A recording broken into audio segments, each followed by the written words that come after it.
bienvenue à tous. Merci d'être présents aujourd'hui pour cette conférence au Salon Stratégie Client. Et on va parler des défis des centres de contact en 2023, comment on peut automatiser sans déshumaniser ou faire en sorte que la technologie aille justement dans une humanisation de la relation client. Et pour cela, j'ai vraiment le grand plaisir d'accueillir 3 experts qui vont vous partager leurs meilleures pratiques. Et j'espère que vous allez repartir avec des bonnes idées que vous allez pouvoir appliquer dans votre entreprise.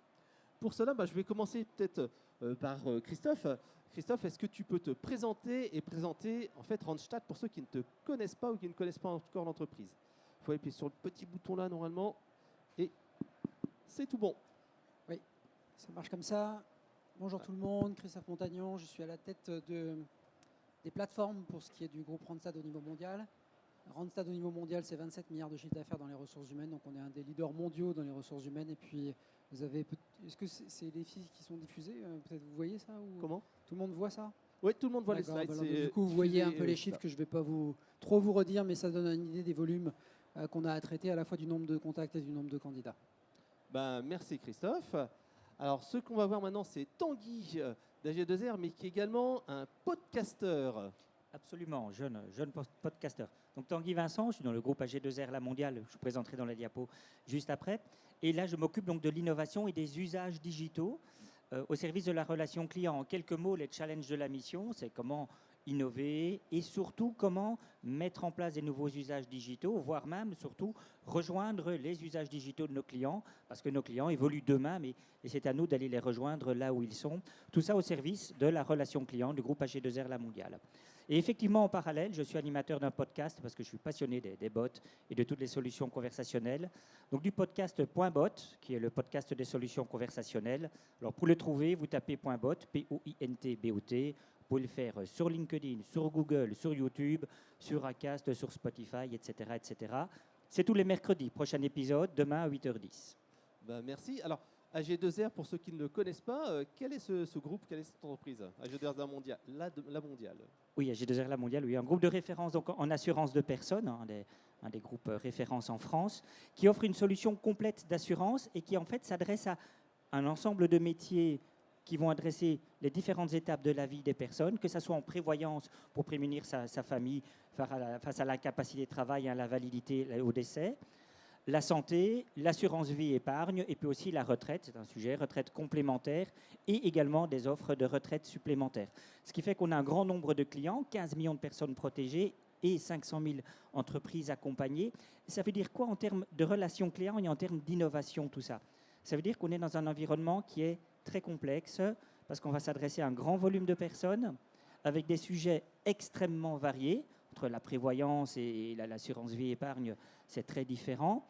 Avec aussi des gens qui ont, on a toutes les gammes d'âge, toutes les catégories socio-professionnelles et toutes les catégories de l'urbain au rural en passant par les différentes solutions. Donc ça veut dire des maturités digitales très différentes pour l'ensemble de nos clients. Merci. Alors, notre dernier intervenant va plutôt mettre la technologie au service de l'humain. Alors, Julien, est-ce que tu peux nous présenter Axéo et te présenter toi-même? Alors bonjour à tous, Julien Allard, le directeur de la société Delta Process qui commercialise 2 solutions Tadeo et Axéo. Donc quand on parle justement de technologie au service de vos clients, j'ai envie de vous dire, vos clients sourds ou malentendants pour permettre de communiquer auprès de vos établissements ont besoin de la technologie. Donc justement le lien entre la technologie et la relation client. Pour vous présenter en quelques mots la société Delta Process, et on rejoint quand même le sujet d'aujourd'hui, Delta Process est une entreprise dont l'activité d'origine était des missions de maîtrise d'œuvre et d'assistance à maîtrise d'ouvrage. Donc c'est un cabinet d'architecture d'origine, expert du parcours client en magasin. Et on s'est rendu compte de la problématique d'accueil du public sourd ou malentendant il y a maintenant une bonne vingtaine d'années, parce que ça date de 1999.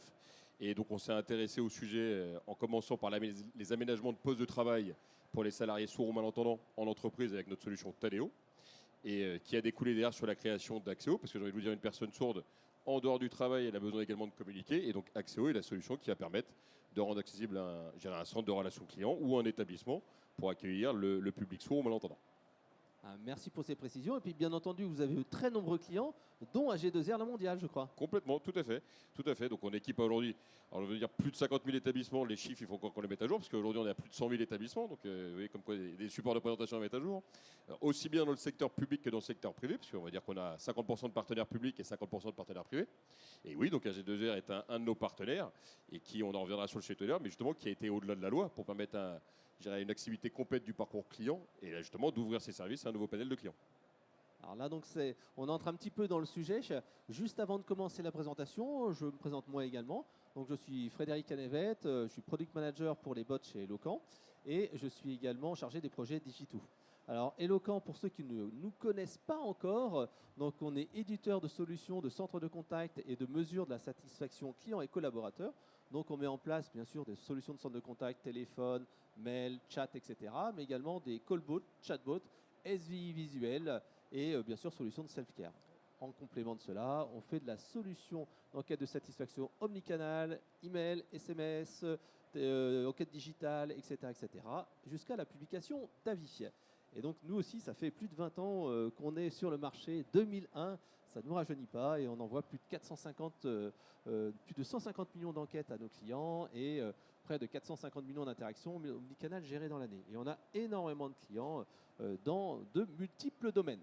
Alors, on va commencer maintenant et entrer dans le vif du sujet. Et c'est vrai que la thématique de cette intervention-là, on nous la pose souvent.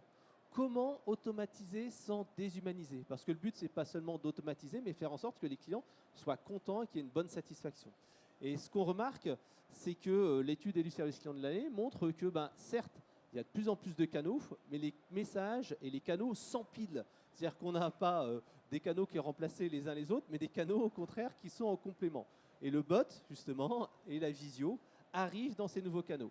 Pourtant, ce que l'on remarque, et c'est encore une fois le service client de l'année qui le dit, c'est que certains canaux sont moins satisfaisants que d'autres, et de manière assez étonnante, le bot est l'un des canaux qui attire le moins de satisfaction. Alors justement, un des enjeux de cet atelier-là, c'est vous dire comment on va pouvoir automatiser sans déshumaniser et en accordant un maximum de satisfaction. Et justement, on voulait commencer cette petite introduction avec Tanguy qui nous disait, mais est-ce qu'il n'y a pas une contradiction entre l'automatisation et la personnalisation? Alors, oui, tout à fait, Frédéric. Et c'est vrai que c'est un sacré défi d'automatiser sans déshumaniser. Pour revenir très rapidement, on se doit d'automatiser. On voit le nombre d'interactions qui augmente, l'exigence de nos clients qui, à juste titre, augmente. On veut une réponse qui est maintenant instantanée. Il y a même un certain nombre de choses pour lesquelles on ne veut plus attendre. Alors attention, moi je ne pense pas que tous les clients veulent absolument avoir quelqu'un au téléphone pour leur réponse. Oui, pour certains sujets, mais pas pour tout. Donc il y a un challenge d'automatisation. Le challenge d'automatisation, il est aussi interne pour chaque entreprise. Il y a une équation économique à devoir répondre. Il y a une recherche de ROI.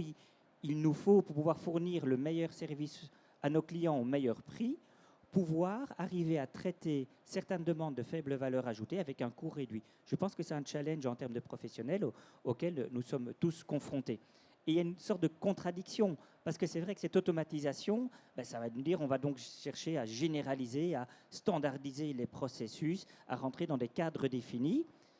Et de l'autre côté, l'humanisation, être humain, c'est être personnel, c'est être empathique, être dans l'émotion, et être donc dans l'attente personnalisée de chacun, ce qui est un petit peu contradictoire avec des schémas standards et automatisés. Alors, quand on a préparé cette présentation, on s'est dit, mais finalement, ça serait quoi une automatisation qui serait déshumanisée? On a essayé de faire le démarche inverse, un peu une sorte de raisonnement par l'absurde. Bon, c'est dit, une automatisation qui serait déshumanisée, c'est déjà une automatisation qui ne marche pas. Parce qu'elle n'est pas adaptée. Elle est sur un cas où les personnes ne cherchent pas une solution automatique, où là, ils veulent absolument avoir quelqu'un au téléphone, ou bien une automatisation qui est pas mal montée et on envoie toujours les gens dans un cul-de-sac. Donc là, une des clés de réussite, on va pas dire que ce sont des solutions miracles, mais une des clés, c'est de bien définir son périmètre pour automatiser sur un cas d'usage qui est adapté. Ça, peut-être de soi sans le dire, mais ça va toujours mieux en le disant. Une relation qui serait peut-être une automatisation qui serait déshumanisée, c'est lorsque quelque part le client a un peu l'impression qu'on l'a pris pour un imbécile parce qu'il pensait parler à quelqu'un, on a joué le quelqu'un et en fait c'était un robot. Donc je pense une clé de l'humanisation, de l'automatisation, arriver à automatiser de manière correcte et respectueuse pour nos clients, c'est d'être transparent et de l'afficher.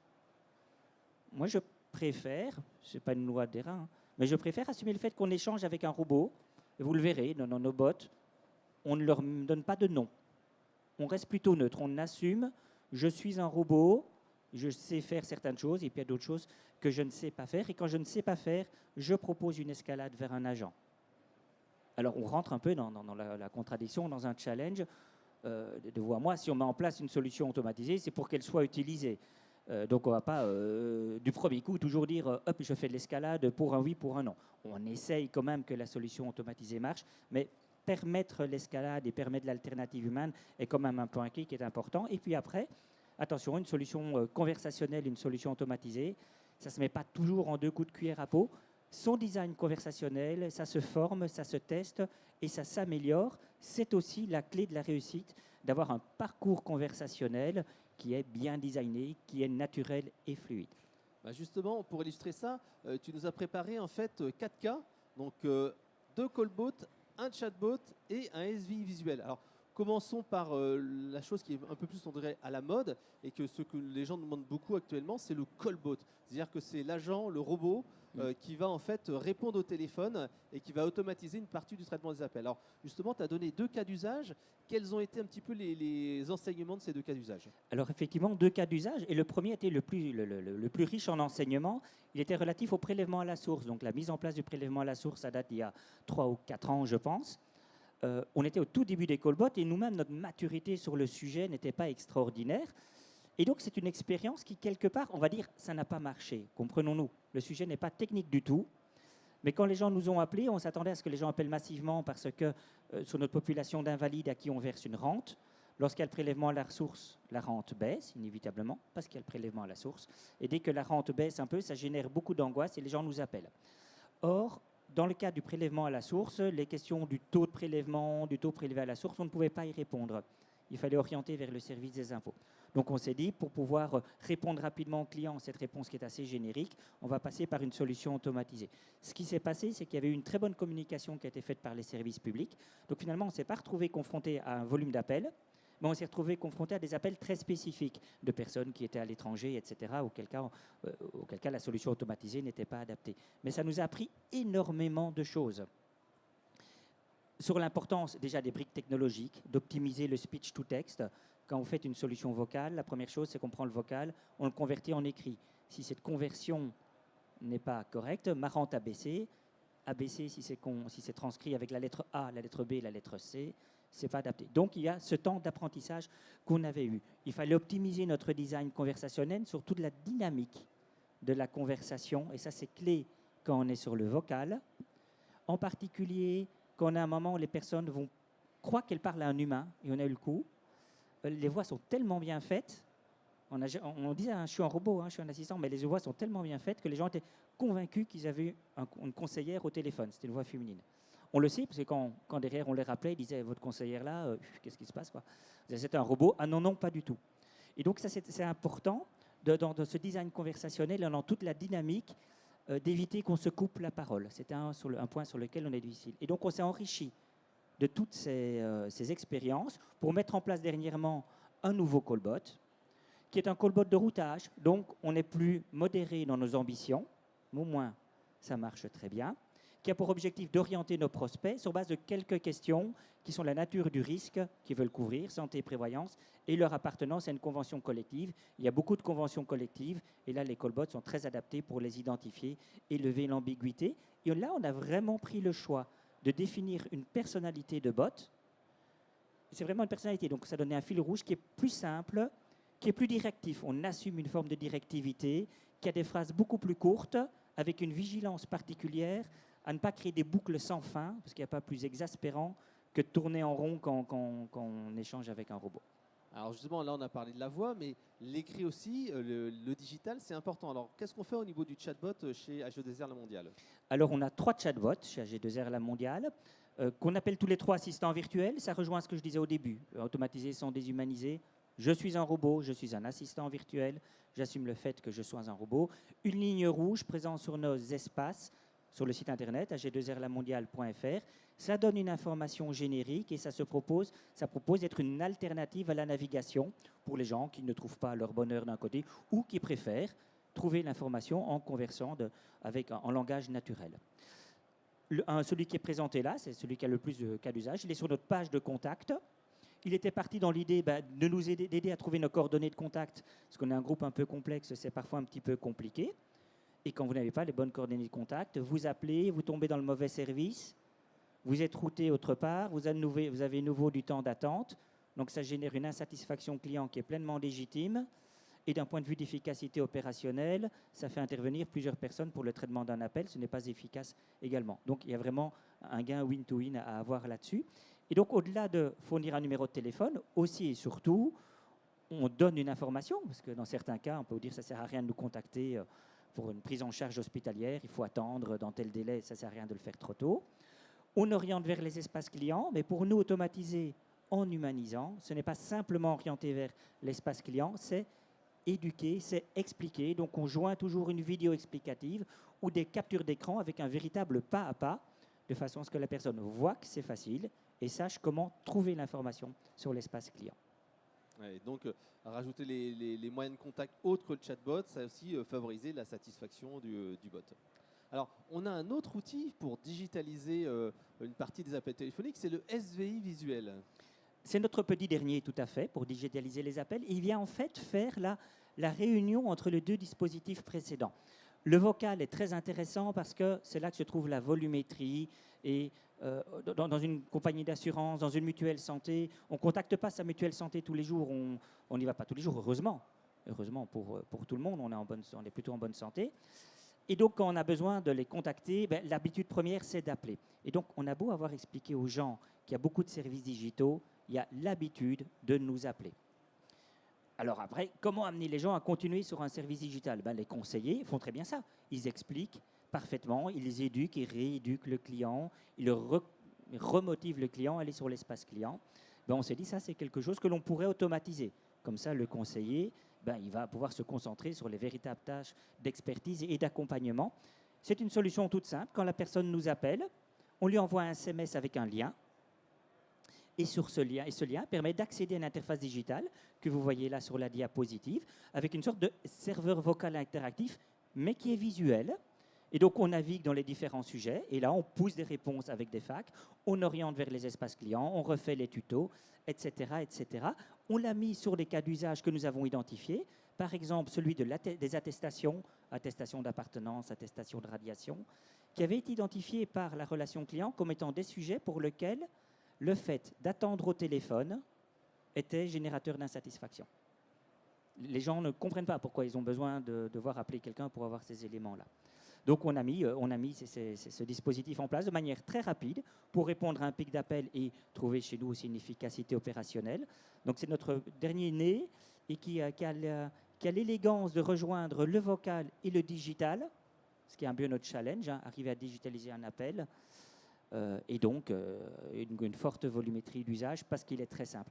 Je terminerai là-dessus parce qu'automatiser tout en humanisant, c'est offrir au client un parcours qui est simple pour lui. Et ce qui est intéressant de noter, c'est que votre bot était plus ou moins directif, c'est-à-dire que pendant la saison des attestations, le SVI visuel était plus ou moins imposé, après il est moins imposé, et quand même vous arrivez à 55% des gens qui font du self-care grâce à ce moment-là à peu près. Voilà, c'est ça, on a environ 55% des gens qui font du self-care, et effectivement après il y a tout le challenge, est-ce qu'on impose la digitalisation ou est-ce qu'on la propose ? C'est effectivement une politique qui peut être adaptée en fonction des saisons. Alors Christophe, lui, va nous parler de Randy, mais avant de nous parler de Randy, tu voulais en fait nous présenter deux études sur justement la digitalisation et l'impact du numérique.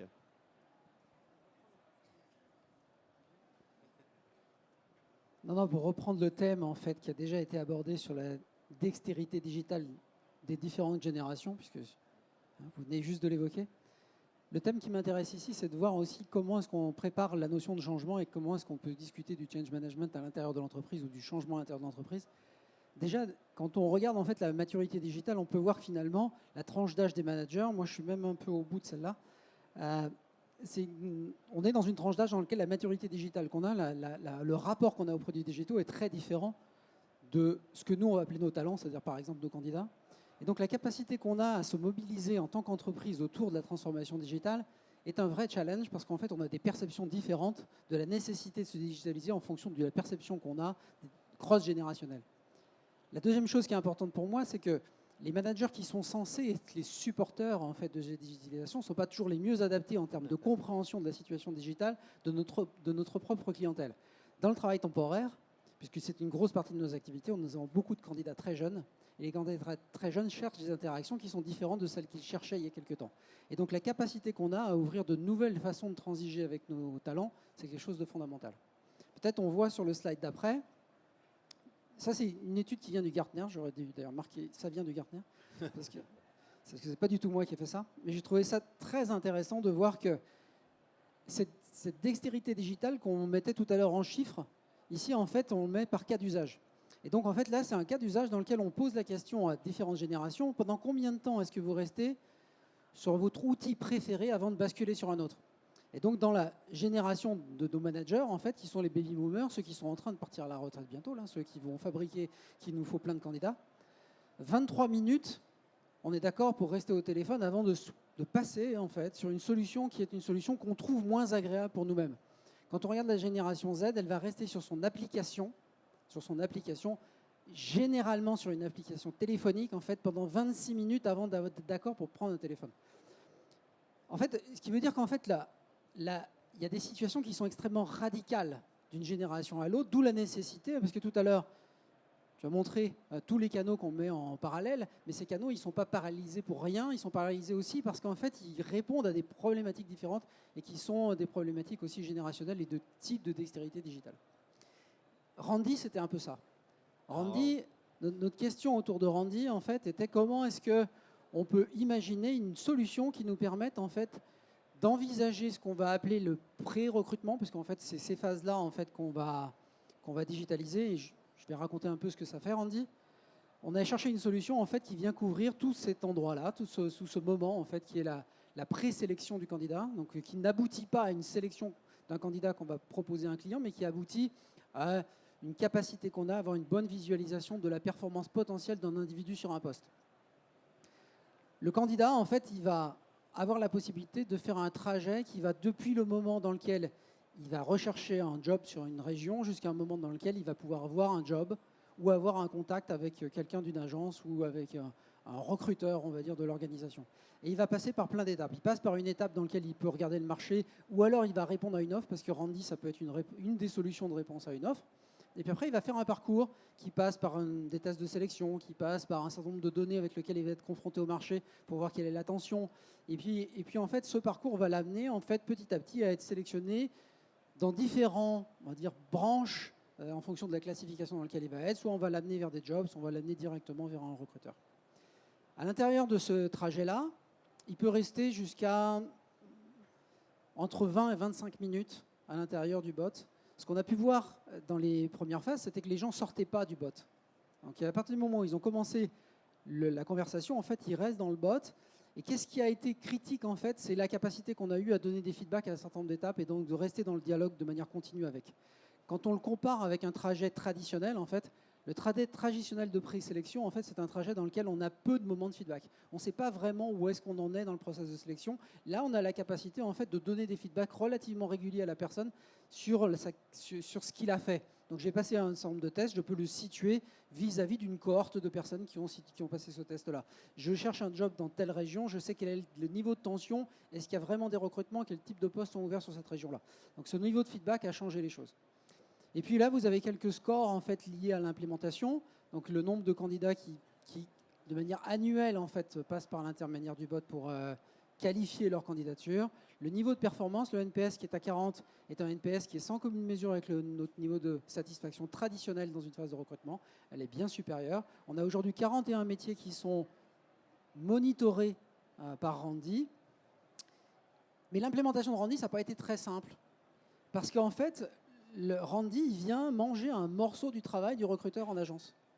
Et donc en fait, Randy, il était là pour être son associé, en fait, hein, son partenaire dans le recrutement. Et en fait, on a vu que Randy, il a dû en fait se frayer un chemin dans la confiance qu'il a bâtie avec les recruteurs. Parce qu'en fait, le recruteur, il avait pour habitude de scanner avec un coup d'œil des CV, de regarder les candidatures de manière transversale et puis de les classer, parce qu'en fait, il a le coup d'œil, il connaît sa région, il connaît sa spécialité. Et là, faire confiance à un petit bot qui vient lui apporter des candidatures déjà pré-mâchées, en fait, c'était un chemin d'apprentissage. Comment est-ce qu'on peut aider le change management, et puis comment est-ce que le recruteur a bâti une confiance avec le robot. Alors je crois qu'il y a eu une grosse phase d'entraînement et vous avez aussi embarqué justement les recruteurs pour améliorer l'entraînement de plus en plus du bot pour que justement ça arrive au même niveau qu'un recruteur, quoi. Parce qu'il y a plusieurs choses clés qu'on a fait. La première chose, c'est qu'évidemment, on a testé longuement en fait notre capacité de sélection avec le bot, et effectivement tout ça a été annoté par des recruteurs spécialisés. La deuxième chose qui est importante, c'est que tout ce qu'on utilise comme test à l'intérieur, c'est des tests qui ont des années d'expérience chez nous et dans lequel en fait on avait un dataset qui nous permettait de sélectionner les questions critiques pour être capable de prédire en fait le succès de la personne. Mais effectivement, le fait de l'avoir conjointement bâti entre les fabricants de la technologie, en l'occurrence je peux les citer, c'est Eluin qui a fabriqué le bot. Eluin a fabriqué le bot, mais supporté par les métiers, et avec la capacité qu'on a eue d'annoter la performance du bot avec des représentants spécialisés des différents métiers. Quelque part performance et surtout co-création qui permet une meilleure confiance. Oui. Et aujourd'hui, Randy, il est évidemment sur nos sites et il est devenu en fait une option de candidature. Donc je peux candidater de plein de façons différentes. Je peux avoir bâti un profil, je peux envoyer mon CV et je peux aussi candidater vers Randy. Alors là, c'était pour faciliter le travail entre guillemets des personnes qui veulent recruter, qui veulent postuler à des annonces, du feedback, de la valeur ajoutée. Je crois que vous êtes allé maintenant du côté des recruteurs pour essayer de leur faciliter le travail. Et ça, justement, je crois que c'est justement l'intérêt d'un bot, c'est aider les gens dans leur travail sur des tâches qui ne sont pas forcément intéressantes. Là, ce qu'on cherche avec cette fois-ci le parsing vocal qu'on va voir tout à l'heure après, mais 2 mots avant peut-être. Pardon, je vous fais faire des allers-retours. Non, 2 mots avant sur ce qu'on va voir. La première chose peut-être pour le situer, mais je pense que tout le monde a déjà vu ça, c'est que de plus en plus d'entretiens se font de manière distancielle. Donc en fait, de plus en plus de candidats, d'abord parce qu'en fait, ils apprécient plutôt d'avoir des entretiens à distance. Alors tout ça a été largement accéléré par la période de pandémie, mais pas que. Il y avait de toute façon une tendance générale qui faisait qu'on avait beaucoup plus d'entretiens à distance. Aussi lié à la facilité qu'on a de le faire à distance dans des heures qui sont plus agréables pour soi. Par exemple, si on travaille et qu'on cherche un emploi, c'est plus facile de le faire à distance que de prendre du temps pour aller dans un cabinet. Mais pas que. Il y a aussi la facilité de mise en œuvre que ça a. C'est-à-dire que ça peut être très simple. Parfois, ça peut se faire en fait sur des scénarios qui ont été enregistrés et on enregistre sa voix sur les scénarios. Parfois, c'est en direct avec un consultant. Quand c'est avec un consultant, en fait, quand on fait un entretien, en fait, on a 2 choses qu'on veut faire. On veut être en lien avec la personne qu'on recrute, parce que c'est un moment qui est critique pour essayer de comprendre quel est le candidat qu'on a. Puis on est en train de préparer notre futur, c'est-à-dire qu'en fait, nous, on est un intermédiaire, et donc on va préparer notre pitch pour notre client, et donc on récupère un certain nombre d'informations qu'on doit être capable de structurer pour pouvoir faire un compte-rendu de recrutement. D'ailleurs, je pense que de toute façon, tout recruteur fait ça, qu'il soit dans une entreprise ou qu'il soit comme nous, chez un spécialiste du recrutement, tout le monde le fait. Et donc, on pense qu'il y a un moment dans lequel en fait, on est déconnecté de la personne. Parce qu'en fait, on fait d'autres choses pendant le recrutement. Soit on tape des choses, soit on prend des notes sur un cahier qu'on va avoir du mal à remettre de manière complète à l'intérieur de notre logiciel, de notre ATS ou de logiciel. La deuxième chose qui est importante, c'est que pour nous, l'entretien, c'est évidemment une mine, mais c'est une mine de données non structurées et qui est dans la tête des gens ou un peu sur le cahier. Donc la question de comment est-ce qu'on restructure de la donnée qui est aussi informelle que l'entretien est critique. Critique pour le futur et critique pour le présent. Qu'est-ce qu'on peut faire de cette data et qu'est-ce qu'on peut trouver d'intelligent?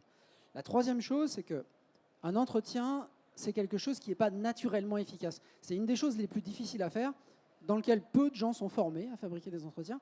Et un bon entretien se fait au travers en fait, de guides, de frameworks, de manière dont on questionne les gens.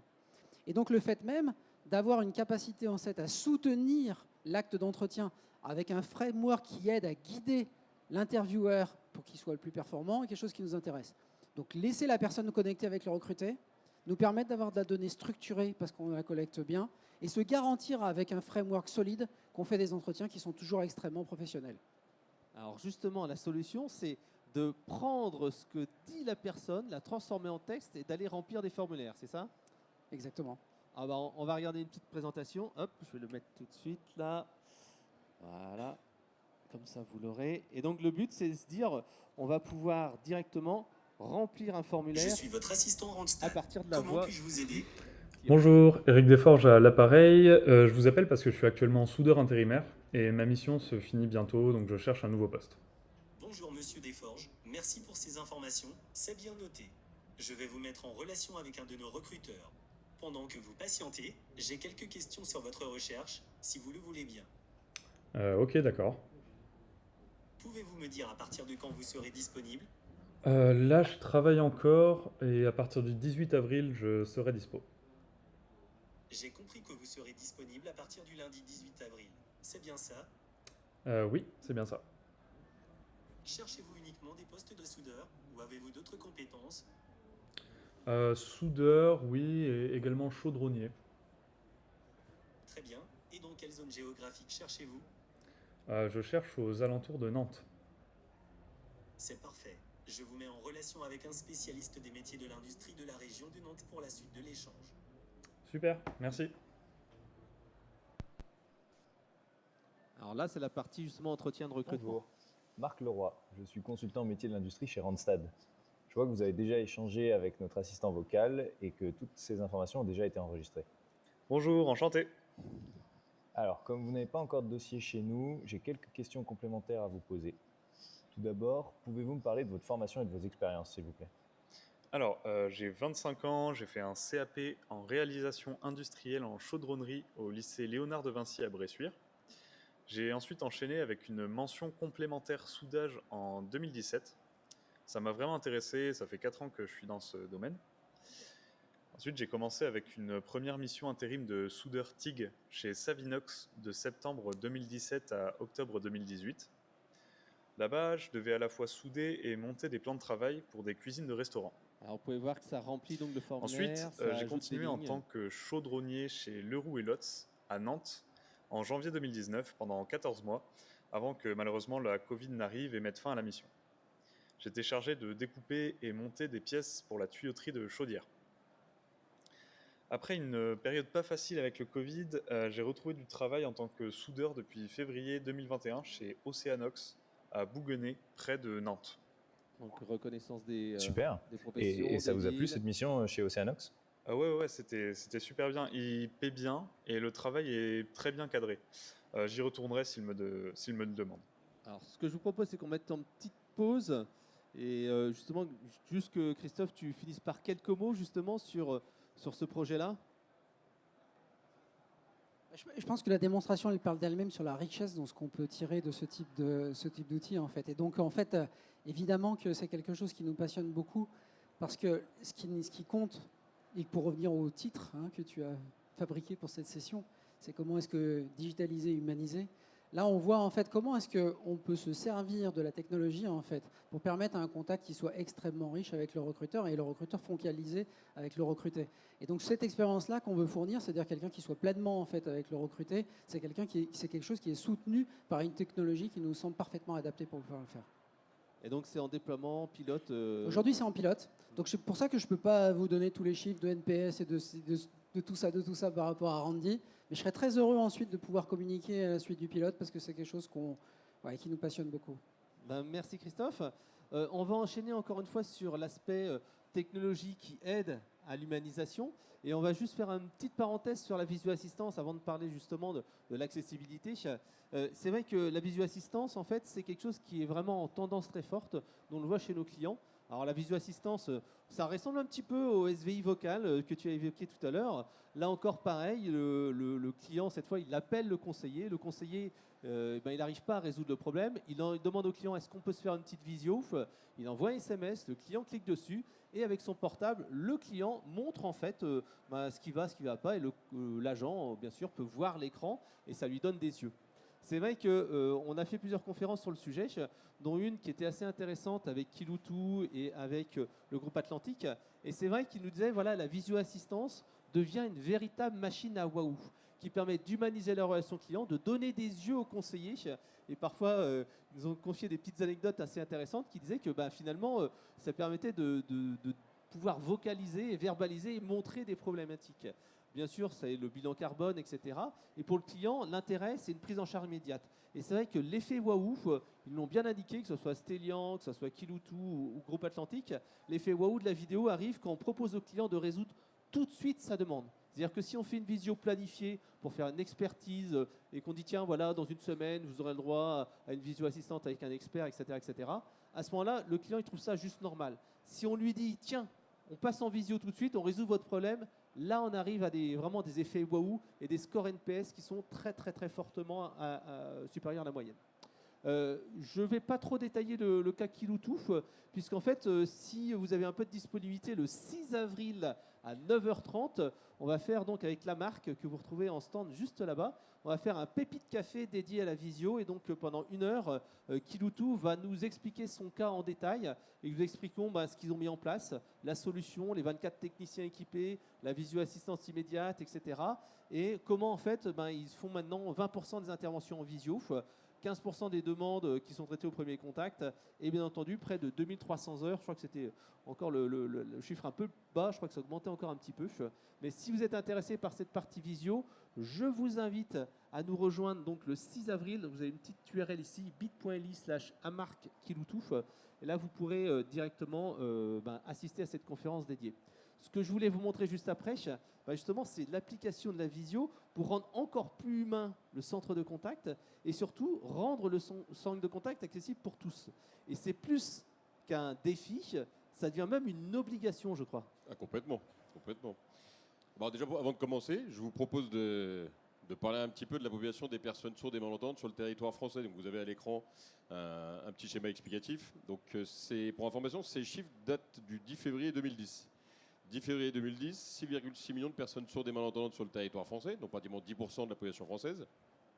Et donc vous voyez les modes de communication principaux, la langue des signes et les personnes sourdes qui s'expriment oralement.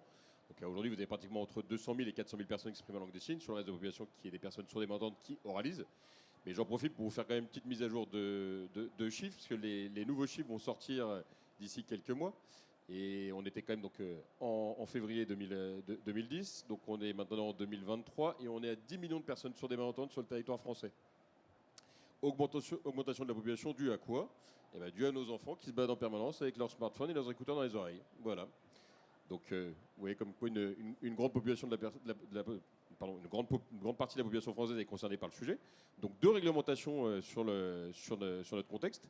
Le premier, l'activité téléphonique, que vous voyez à l'écran avec le décret du 9 mai 2017 sur la loi pour une république numérique, donc qui impose aux établissements publics et privés de se rendre accessibles au téléphone auprès des personnes sourdes et malentendantes.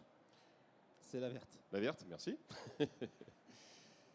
Et deuxième contexte réglementaire, l'activité des établissements, mais sur une activité physique. Donc le cadre bâti des établissements. Donc avec la mise en place du registre d'accessibilité, et donc évidemment qui impose à un établissement public ou privé de se rendre accessible auprès du public sourd ou malentendant, mais là en présentiel.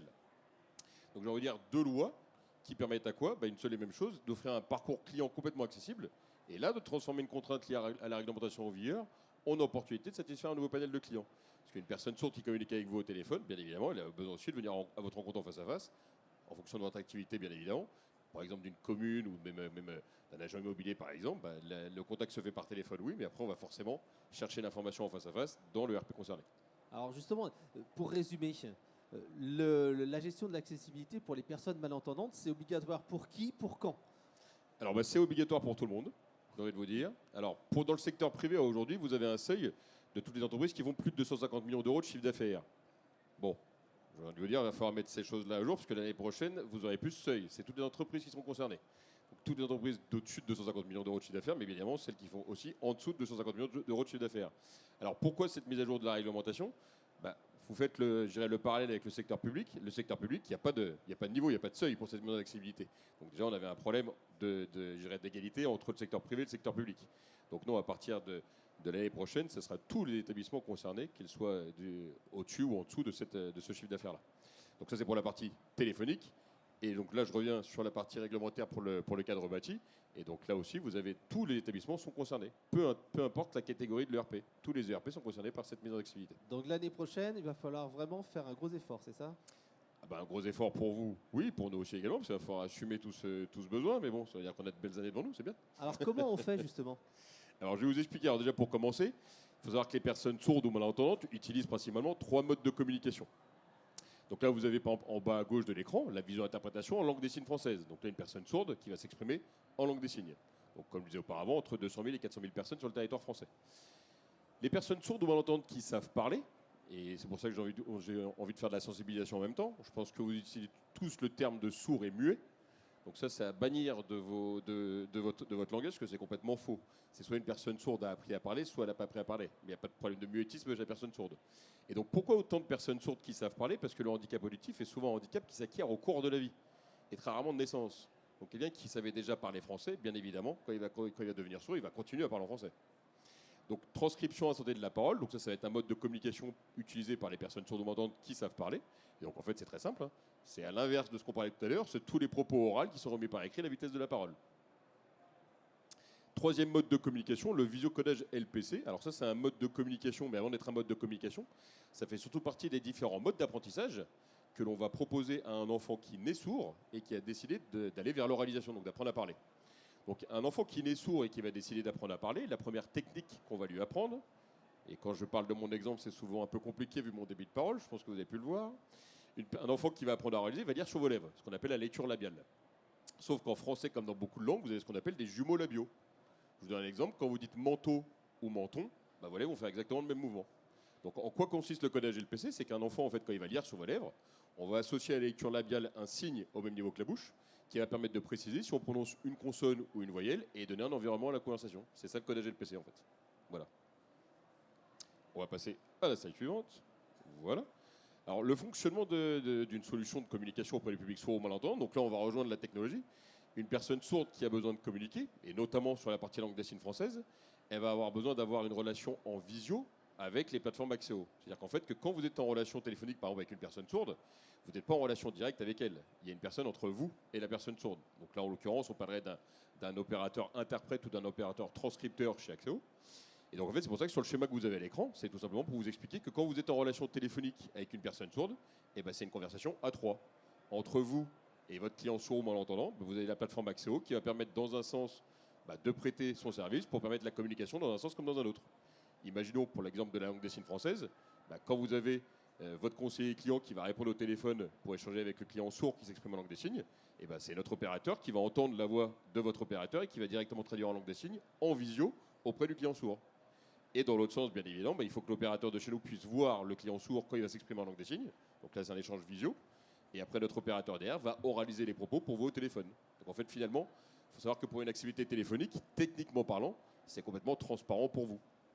Il suffit juste, bien évidemment, de s'équiper de solutions qui vont permettre cette conversation à trois. Alors justement, pour permettre un parcours client complètement accessible, je vais vous dire, on a besoin de mettre en place plusieurs chemins d'accès. Alors vous allez voir donc, les différents canaux qui vont permettre à une personne sourde de contacter un établissement. Donc les deux premiers chemins d'accès que vous voyez, donc le canal numéro 1 et le canal numéro 2, ça va être pour couvrir l'activité téléphonique d'un établissement. Premier canal, bien évidemment, le site internet de l'entité concernée. Donc là, vous avez l'exemple du site d'Agenda mondial qui est équipé de nos solutions.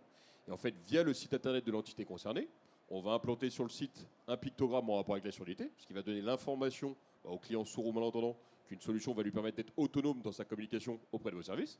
Et en cliquant sur ce pictogramme, c'est là où il va arriver sur une solution de visio qui va le mettre en relation avec la plateforme Axéo. Et une fois que cette mise en relation est faite, l'opérateur de chez Axéo va contacter votre service au téléphone comme n'importe quel client. Deuxième chemin d'accès, le site internet Axéo. Où là, en fait, pourquoi est-ce qu'on a voulu mettre en place ce chemin d'accès-là? C'est toujours pour une activité téléphonique.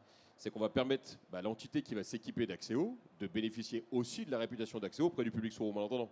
C'est-à-dire qu'en fait, en retrouvant le logo de l'entité sur notre site, on va aussi pousser la population des personnes sourdes ou malentendantes qui utilisent déjà Axéo à connaître l'activité de l'établissement et à rentrer en contact avec lui également au téléphone via notre site. La seule différence entre votre site et le site internet Axéo, c'est qu'on ne va pas retrouver le pictogramme de la surdité sur le site internet Axéo parce que bien évidemment c'est une activité qui est dédiée aux personnes sourdes, mais là elle va cliquer sur votre logo à vous et elle va retrouver la même interface de communication lui permettant d'entrer en contact avec vous. Troisième chemin d'accès, et là on va rentrer justement, j'ai envie de vous dire, dans la transition entre les deux textes de loi, l'activité téléphonique d'un côté et l'accueil dans un ERP en face à face. Grâce à l'application grand public, en fait c'est une application qui est gratuite pour la personne sourde, elle va télécharger son application sur son smartphone. Ça va lui permettre deux choses. Déjà d'utiliser son smartphone pour contacter vos centres de relations clients par exemple, en mobilité comme n'importe quelle personne. Donc utiliser son smartphone pour communiquer auprès de vos établissements par téléphone. Mais l'avantage de cette application mobile, c'est que, imaginons que vous avez une personne sourde qui rentre dans un de vos établissements, donc là pour un accueil physique, elle met son téléphone en mode haut-parleur, elle sélectionne votre logo dans l'interface de communication Axéo, et là elle peut échanger directement avec vos conseillers en face à face. C'est-à-dire que via le haut-parleur du smartphone et le micro, l'échange va se faire avec l'opérateur entre vous deux, mais en face à face en direct. canal numéro 4. Quand on parle des personnes sourdes et malentendantes, j'ai bien envie de vous dire qu'on inclut dedans également les personnes âgées avec une baisse d'audition. On n'est pas encore sur une génération où vous allez avoir une personne âgée avec une baisse d'audition qui va se présenter dans un établissement avec un smartphone équipé d'une application. On n'est pas encore sur cette génération-là. Donc on a développé une application professionnelle, et donc là qui est du côté de l'agent d'accueil dans un établissement. Et c'est là, c'est votre agent d'accueil qui va solliciter notre service via son support informatique et accompagner la personne sourde ou malentendante en face à face. Alors, je vous dirais que nous, on l'a mis en place chez Eloquent, donc avec l'aide de vos équipes. Et c'est vrai qu'on a fourni le numéro de téléphone, le logo, et c'est quasiment tout ce qu'on a eu à faire, quoi. Et en combien de temps? Ça ne nous a pas pris longtemps. Le logo et le numéro de téléphone, c'est 5 minutes. Hein. Voilà, complètement. Pour une activité téléphonique, c'est très simple. Hein. Vous communiquez vos numéros de téléphone à rendre accessibles. Quand il y a des établissements, bien évidemment, les adresses de ces établissements pour qu'on les géolocalise. Après, vous nous envoyez votre logo et le plus gros du travail de votre côté, il est fait. Le reste du travail, il est chez nous. Donc, j'ai envie de vous dire, déjà que le sujet du handicap n'est pas forcément, et c'est en train de changer, bien évidemment, heureusement, qui passionne les entités, encore heureux qu'on fasse des choses simples à mettre en place. Sinon, on n'y arriverait pas aujourd'hui. Alors là, on a parlé donc des personnes qui ont des handicaps donc d'audition. Qu'est-ce qu'on fait pour les gens qui parlent une langue étrangère et qui vont dans un établissement ou qui veulent parler à quelqu'un en anglais, en allemand, en espagnol, etc. Qu'est-ce qu'on peut faire? Là, j'ai envie de vous dire, c'est exactement la même problématique. Hein. Que vous ayez besoin d'échanger avec un client sourd ou malentendant ou avec un client qui ne maîtrise pas le français, vous êtes exactement sur la même problématique de communication. On n'est juste pas sur la même langue finalement. Donc là, en fait, on a développé une solution qui s'appelle Accès aux langues. Donc vous avez vu sur le dernier chemin d'accès que je vous ai montré avec l'application professionnelle pour accueillir une personne sourde ou malentendante en face à face. Il faut dire qu'aujourd'hui, avec Accéo, on équipe plus de 21 000 villes sur le territoire français. Et donc, comment est venu au monde ce service Accès aux langues? C'est que les collectivités qui étaient équipées de notre solution pour permettre un échange avec le citoyen sourd ou malentendant, à force de voir que la barrière de communication était complètement tombée avec le public concerné, on a dit, est-ce que vous pouvez nous accompagner dans l'échange avec le public non francophone? J'ai envie de vous dire, c'est très très simple. Vous remplacez l'interprète en langue des signes française par un interprète en langue étrangère et vous avez réglé le problème.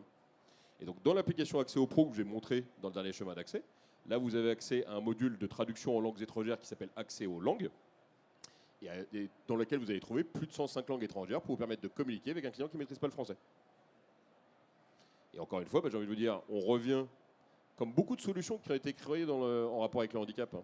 Vous avez beaucoup de solutions qui sont créées en rapport avec le handicap qui finissent par être utilisées par le commun des mortels. Pourquoi? Parce qu'en démocratisant les solutions, vous amenez d'autres besoins. Et exemple, hein, le téléphone qui a été inventé par M. Bell, c'était pour sa femme qui était sourde. Hein. On l'utilise tous aujourd'hui. Et là, vous avez une solution de communication numérique qui était là pour accompagner le public sourd ou malentendant, et qui amène maintenant à simplifier la relation avec le public non francophone. Alors donc là, on est vraiment sur la technologie au service de la relation humaine. Pour préciser, pour vous, le service, c'est pas fait par des machines, mais c'est fait par des personnes. Exactement. Vous voyez, la transcription instantanée de la parole. Donc on aurait très bien pu utiliser des solutions de reconnaissance vocale automatique à aujourd'hui. Comme on l'a vu avec le président de la République, c'est ça, lors de ses speeches? Exactement, ça c'est les exemples que je sors souvent. Alors pourquoi est-ce qu'il y a aujourd'hui? Bien évidemment, il n'est pas dit que dans quelques années, les solutions automatiques ne soient pas prêtes pour gérer ce genre de communication, mais en tout cas, au moment où je vous parle, non.